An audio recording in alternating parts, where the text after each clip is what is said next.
Well, I took a little break today. We went and did some side-by-side riding on some old trails over at a friend's house. And one of our buddies tried to climb a tree with his ATV. It didn't work. He found that out the hard way. And we broke an axle on one of our side-by-sides. So I'm going to have to get those fixed up. But let's talk about the shifter. I have a piece of 3/4 outside diameter, 1/2 inch inside diameter. Then I have a piece of 1/2 inch outside diameter, 3/8 inside diameter. Those are going to be the sleeve and the slide. Then I've got some fender washers with 3/4 inch inside diameter. And then of course my 3/8 shoulder bolts. I'm going to put these guys somewhere in the neighborhood of a 45, maybe a little less. Weld those two together, that'll be my shifter. That'll work like this. Then that'll go into here. I will cut this at an angle so when I pinch them together, it acts as one. And then that'll slide into this guy with the 3/4 washer on the outside in 2 spots so that I can capture the piece of steel inside the trike and weld it up. Now let's talk about how it looks. It's not done yet because I have not installed it, but it's close. So what I did was I did that angle cut. You can see that angle. I welded that in, and I welded these two together. It's not done yet, but it's pretty close to what I'm looking for. So that piece, we're going to go ahead and put a washer on it.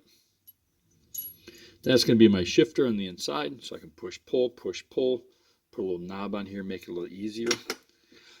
This cut piece, this angle piece, I took another angle piece and I made these two pieces here with the 3/8 hole for 3/8 heim.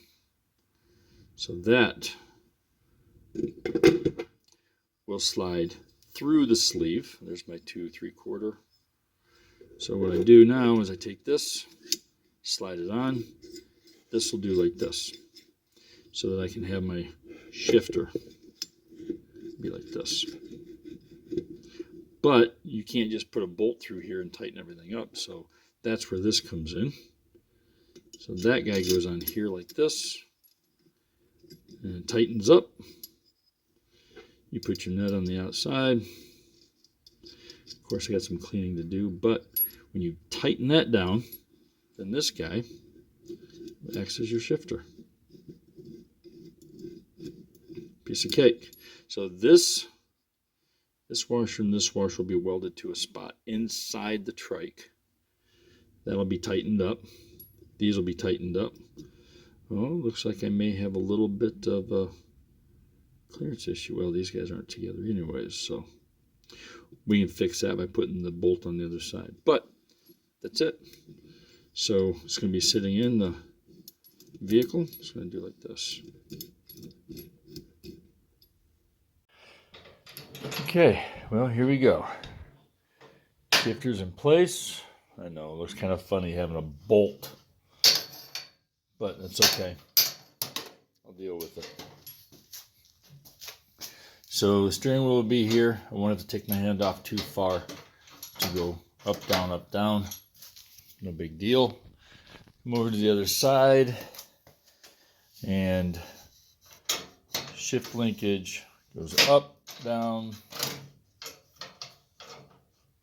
and there we go. This rod here can go down to this down here, which is my turnbuckle. That'll go over to the end. And the reason I did that is because I've got to get around this part of the engine. You see the shift, this sits back inside, this sticks out beyond it. So instead of building this out, which I still might do, but it might be easier just to drop down the side and then back, which would be drop down the side and then back. And with this mechanism here and this one here, I can change it to where I am pull for first or push for first, and then pull for 2nd through 5 or push for 2nd through 5, whatever I want to do, however I want to go about it. And that needs to be tightened up, but that's it. There it is. Basic shift linkage steering wheel should be right about here. Oops, sorry, right about here. So to come off here to go to shift linkage should be easy. Should actually be quite simple. Ha! There we go.